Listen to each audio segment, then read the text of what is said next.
I actually use a torch to ignite it. Why in the world would you do that? It's just fun to start a fire. So that stinking rat of a woodchuck predicted 6 more weeks of winter.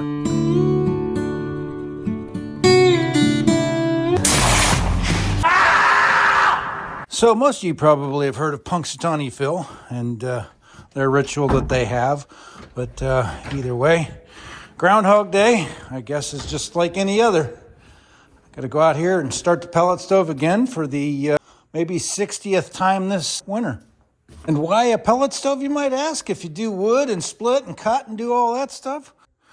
That thing is pretty simple, pretty clean, pretty easy. And I go through 1 bag a day.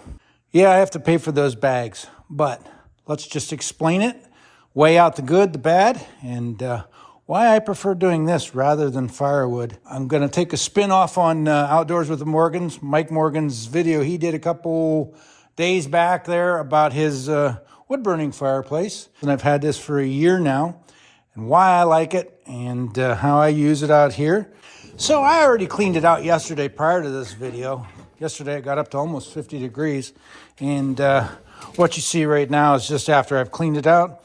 I've got my pellets put back in there. I have a bucket here. Take a little scoop out of that bucket, scoop out of that, throw it in there. I actually use a torch to ignite it. Why in the world would you do that when it's got a electronic igniter? Well, I'm of the mindset, and why I'm like this, I don't know. If I can save or prolong the life of it, and knowing that any kind of electronic heating element wears out pretty quickly, nothing's getting cheaper, and it's not very easy to replace down in and underneath that igniter box there. I kind of like doing this, and I'll just go real quick and show you how to do that. This control knob here is what turns on the blower fan, and then once you completely close this door, the safety in there kicks open and then turns on the igniter, the feed, and the distribution blower. I will be turning on the combustion blower, and what that does is that's the blower down inside. It's like a power vent. Vents it up and out, and I guess it's a pretty simple setup. Man, I'd love to have these in every room of the house, but I guess I can't poke holes in the walls everywhere to put pellet stoves in. We'll turn this on down here. It's waiting and ready for me to close this door to get the fire going. But by doing this, using the torch, it actually starts a little bit quicker. And as I'm lighting this up, all the smoke is being pulled out through the blower, and it's down below the box there. It pulls that smoke out. And all I'm looking to do is get these pellets up on top here nice and red hot. A little bit of a flame, but once I close that door, it pulls that draft on top of those pellets and gets them to ignite a bunch quicker. Kind of like the Boy Scouts. It's just fun to start a fire. I do like to get those pellets nice and red hot before I partially close the door. Now, I won't close the door all the way and latch it because I like to get it to where it's in a burning state a little bit, and then let that internal combustion blower kick on, and that's when you'll see what it does. Up under the lid here, so it's got your daily maintenance, weekly maintenance, monthly, and yearly. And that's where you dump the pellets in. Extremely clean. That's one of the nicest things about this, is how clean burning these things are. I don't have creosote with anything like this. We'll close this down just a little bit. You can see this nice and red hot. And now I've got the door almost all the way closed. It's not latched, so there's still a little bit of air going into it. I'm going to put my little block of metal up there, and that kind of holds that door tight to the latch. Again, not completely closed, but you'll see here in a second what happens when I latch it over. Real quick, pellet storage. I buy a ton of these, so 2,000 pounds, 50 bags. These are 40-pound bags, and I've got a lot more in here than I normally bring in. I'll normally have maybe 3 stacks of them or even 2 stacks. It doesn't really matter. You know, like I said earlier, each bag is a day's worth of burning out here, and that's from about 7 a.m. till 7, 8, 9 p.m., you know, 12, 14, 16 hours. I always let this thing burn out, or I shut it down before I go in and go to bed at night, just because I don't want a burning flame out here. Now, I know I could set this on automatic to where it will reignite on its own. I'm just not a big fan of leaving something like this burn overnight. I've got secondary heat in the garage here. And I do want to talk about the garage space and size that this particular stove heats. It's not a big one and it's not a small one. It's a medium-sized pellet stove. But what it can do for me out here in the garage. So we'll go ahead and discuss that. But anyhow, back to these bags. 1 bag a day. You can get them at Home Depots. You can get them at Tractor Supply. You can get them at probably Menards. We don't have one around here. I don't know about Lowe's, but they're pretty readily available. And usually watch for a sale on these things. So if I'm out somewhere looking for pellets and whatnot, you can find these things anywhere from $299 for a ton down to, I think, $265 is what I found them at Home Depot here in probably a month and a half ago, but then they went back up again. So let's go ahead and close this now and you'll be able to see what it does. So there's the definite change. Now, I do have to have this plugged into electricity, which is up here on the wall. And that's what powers the blower, the feed auger, and all that. So, unlike a fireplace, this does require electricity. If the power goes out, you don't have heat. But fortunately, I have a gas-fired generator. I also have 2 power stations. I can plug that into this if I wanted to be sure to make sure it stayed running and had heat and all that.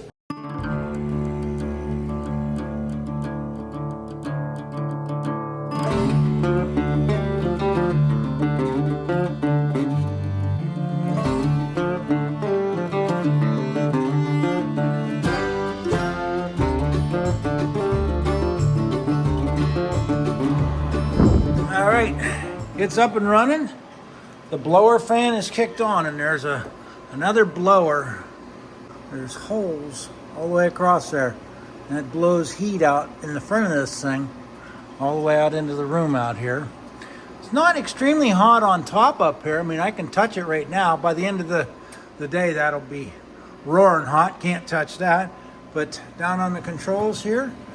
So over here, we've got the combustion and the distribution blowers going, and the bottom light is the feed auger.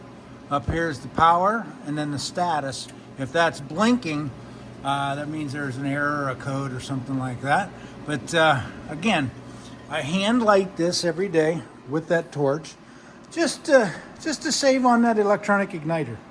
You can see, got a nice fire going in there, and it warms this entire garage over here. And let me give you some numbers on the garage spaces that this keeps warm, because not only does it keep this over here warm, but it keeps my workshop warm, and it usually keeps us up to about 60. And that's, I don't think I really would want it any more than that, because if you get working out here and in normal clothes, a hoodie or sweatshirt or whatever, it gets too warm. Right now it's at about 55. And so not only, like I said, it keeps that warm, it keeps this warm, and it keeps this warm, and keeps that furnace from kicking on. So we have this furnace here set at 51. And I guess all this winter, having that pellet stove going has kept 3 garages going and warm. This garage here is 24 by 30. The workshop, 18 by 30. And this garage space is 30 by 30. And with 10-foot high ceilings, all 3 garage spaces come up to about 2,160 square feet that this little pellet stove keeps warm, keeps comfortable, keeps from freezing. So granted, this room is the warmest. That's because that's where the stove's at. Then this room gets a little bit cooler, and then the far garage over there is even cooler yet. But I'll be honest, I don't need this one out here to be at 65 or whatever. I just need it to be warm enough to keep the water lines from freezing. But comfortable temperature, great for working out in the shop all day. Doesn't get too cold. And that's even on the coolest days out there that, we're at 0 degrees Fahrenheit, and that stove is just chugging away all day, keeps it nice and warm. Like I said, in the evenings, Autumn and I will come out here, sit in these chairs, and catch up on some YouTube channels we watch, and super nice. One thing I do want to talk about with these pellet stoves is, and I'm going to take off some of what Mike said, but with pellet stove, there's no bugs, there's no mess, there's no spiders, there's no bark, there's no chips, there's no any of that dealing with a pellet stove. The only waste you have with these is throwing away a plastic bag. And I usually take that out, burn it in the trash. I've got close to 22 days worth of fires there all day long. I don't think you can put 22 days of firewood in an area that small. That's 5 feet probably by about maybe 3 foot, 2.5 foot tall. 22 days worth of nice warm heat. No, these don't put off as much heat as a wood stove. They're not as hot, but you still have that really, really nice dry heat from this stove. I absolutely love that. Again, I don't have the mess. I don't have the firewood. I don't have the expense. So if you guys want that heat that you get from a fireplace, like something like this. So let's just talk for one quick minute about the cost of free heat. Free heat. Everybody likes to say, well, firewood, that's free heat. Well, I have to laugh every time I hear that. I don't disagree with it. I just kind of giggle about it. And that's usually every guy's justification in their head, that free heat is the way they're, I guess, justifying everything they own. This here is not free. Have to pay for each and every one of those bags. But here's the reality. The only equipment it took to get that here was a vehicle, pickup truck or a car, whether you buy it individually or by the ton or however you get it. But yeah, that required a vehicle to get it to the house. When you're doing firewood, it requires a vehicle to get it out of the woods, a vehicle to get it to the house, whatever, a place to store. There is no way that you can store 22 days worth of firewood in a space that big. You can't do it that cleanly. You can't do it without spiders. You can't do it without the mess. But with these, you can. So again, some of the benefits. And I'm not knocking firewood. As a little kid, we burned wood stoves 24/7 in our house. My parents had, I think, 3 wood stoves in the house. It was a ranch-style house, and we had fireplaces throughout the house. An old garage like I have here. There was a wood stove in. There was a wood stove in the living room. There was a wood stove in the family room, so on. But so I know burning wood. I know what it takes. I know everything about it. Matter of fact, I still cut, split, and do all that wood. I've got chainsaws. But as far as these costs, I didn't have to purchase any gas or oil. I didn't have to purchase chainsaws. I didn't have to purchase chains. No tractors, no equipment, no log splitters, no anything to do this. So what I'm getting at is, if you're a person that I guess lives in a cul-de-sac or a city or someplace where is kind of confined and you can't really store firewood, you can't really go outside and split it, things like that, then a pellet stove might be a really good option for you to still get that awesome, great fire type of heat that you get out of these things. But as far as firewood and pellets, that's a much, much cleaner option. Is it cheaper? Well, like I said, you don't have to purchase chainsaws. You don't have to purchase all that stuff to get those.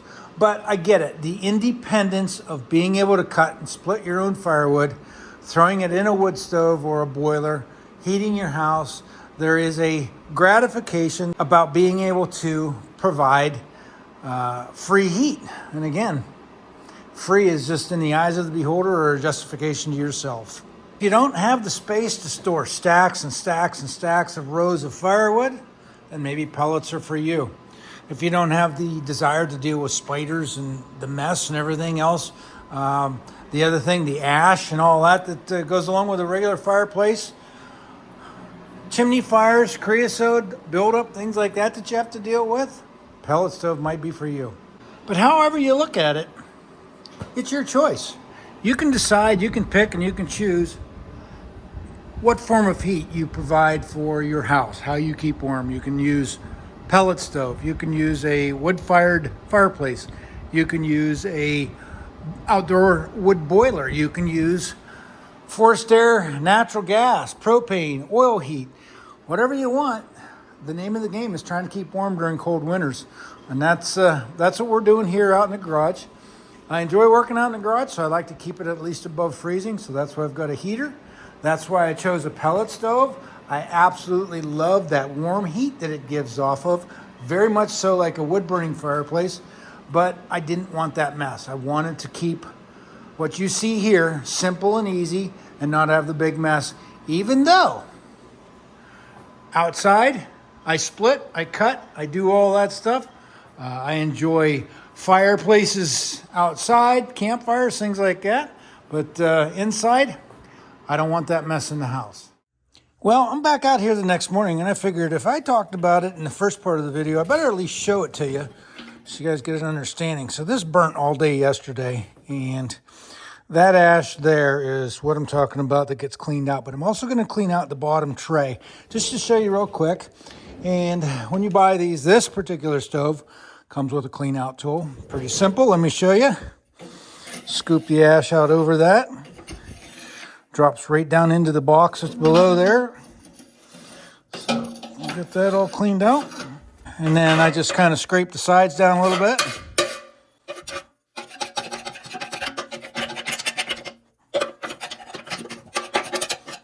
And then I'll take a vacuum cleaner and bang that around a little bit. You see some of the dust. Now I want to show you, I'm going to have to get down here and open this door up. And there's a little bit of ash that'll be on the edge there. But again, we clean that up with a vacuum. You can see it fell out there. But right here is the box, and we pull that out. Let me go ahead and vacuum this up first before I pull that out. No, I'm not vacuuming hot ash. None of this stuff is hot, even inside the chamber here. There's nothing in there hot, no ash. So those of you that say, well, that's a bad idea, well, maybe it is a bad idea if it was vacuuming up hot ashes, but I'm not.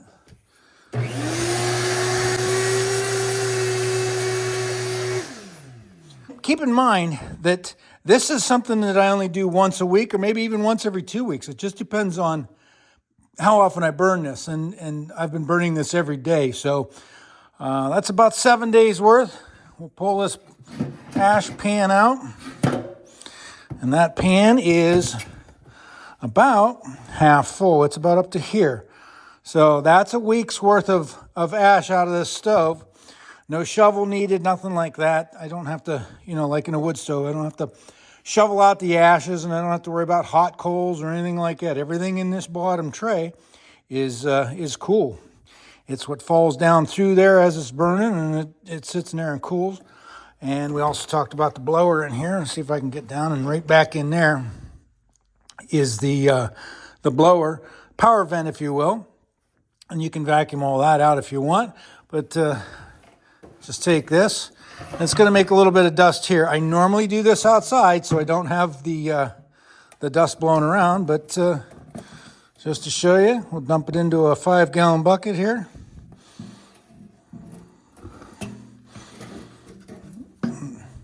Tray is empty. There's the bucket. But, if I shake it down over the side, about a quarter of a 5-gallon bucket. We can put the ash pan right back in. You can vacuum that up, but close the door and it's ready to go again. So I just wanted to show that real quick as part of the maintenance that goes with this. I just take this ash here then, go out and dump it in the yard. It helps the grass grow. If you like the video, don't forget that thumbs up. And also, please, remember to subscribe. That helps the channel so we can keep on going and keep making videos and I guess enjoy doing these kinds of things. And hopefully this will draw some controversy as to whether you think a wood stove or a pellet stove. Let me know in the comments. It's weird change. A few days ago, well, no, it's probably been a couple weeks ago now, DJ said, you're going to have to stop posting pictures of me on Instagram and Facebook because people are going to think something's wrong. Because like, most of the